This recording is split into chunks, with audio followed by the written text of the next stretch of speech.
And a few companies add tests and they assess candidates. But the question there is, which assessment do you use?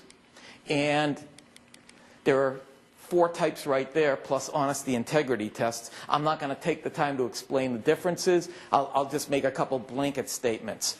Okay, behavioral styles tests and personality assessments are almost the same. They have overlapping things that they look at. But the key about those things, personality tests look at how well people build, maintain, and develop relationships. That's pass-fail on a personality test. Behavioral styles assessments cover similar ground, but basically give you information on how somebody needs to be managed, what their behavioral tendencies are.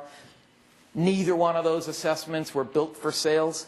They are all getting marketed for sales. So the marketing messages use this on your sales force, and they'll use words that appeal to you, but they can't report what they can't measure.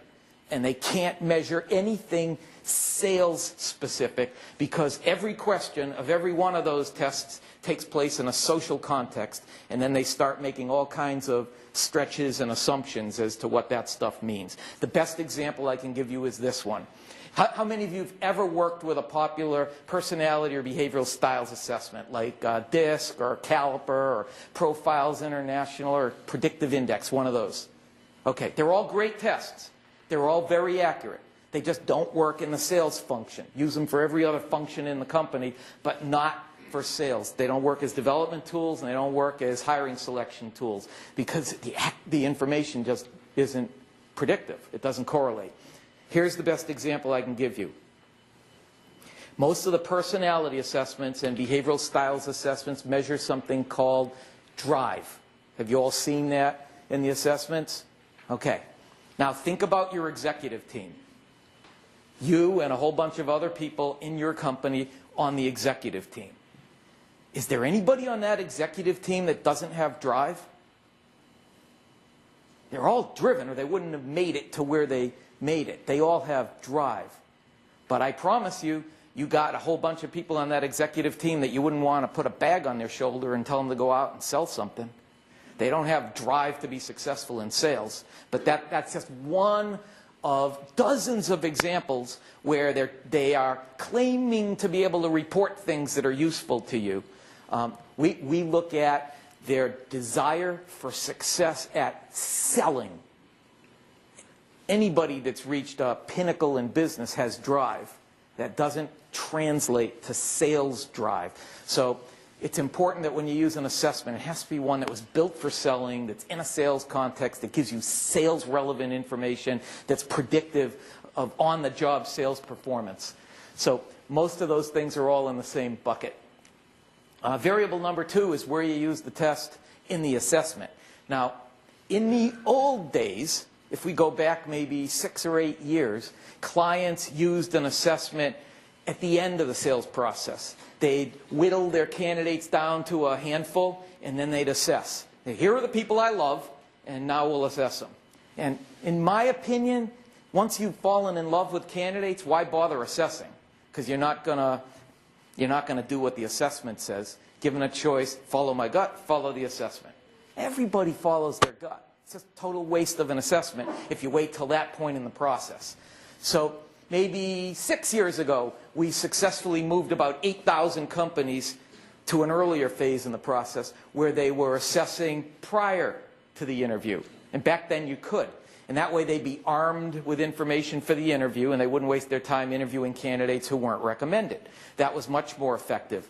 But then when the EEOC changed their guidelines a couple of years ago, we had to move 8,000 clients to the first step in the process. And it's really cool. Lots of good things happen when everybody had to assess in step 1 versus in the final step of the process. I don't know if I have it up here, but there are 3 compelling reasons for assessing in step 1.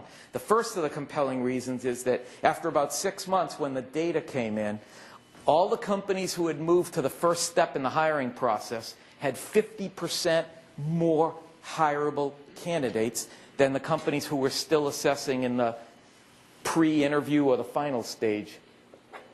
Anybody know why? 50% more hireable candidates. I'll show you. Okay. Anybody in HR? HR people? You're not really HR, are you? You just do HR? Okay, so I won't offend you when I, okay.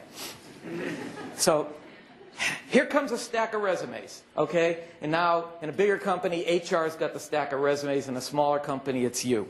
And you start filtering. First resume. Nah. Yuck. What a joke. Oh, that one looks good. So you have this manual filtering process where you start determining by a look or the content of a resume who goes in the yes pile and who goes in the no pile. You're done with the no's, and now you start calling and talking to and interviewing the people in the yeses. Well, when you're assessing in the first phase, we take that away from you, and you no longer have this manual filtering process. Now the assessment is spitting back results: hireable, not hireable, hireable, not hireable, hireable, not hireable. And when we took manual filtering away from the clients, we saved them from themselves so that they could no longer put the wrong people in the wrong piles. And now they had the right candidates in order to go through the interviewing phase from. So they had many more hireable candidates. The second thing is, I know I'm out of order, you become EEOC compliant. And the third cool thing that happened with the third step is you could automate the process. As soon as assessments move to the first step of the process, you can automate the first half of the recruiting process, so you don't even have to do any work. So automation is a wonderful thing, and assessments are a wonderful thing if you're using the right ones.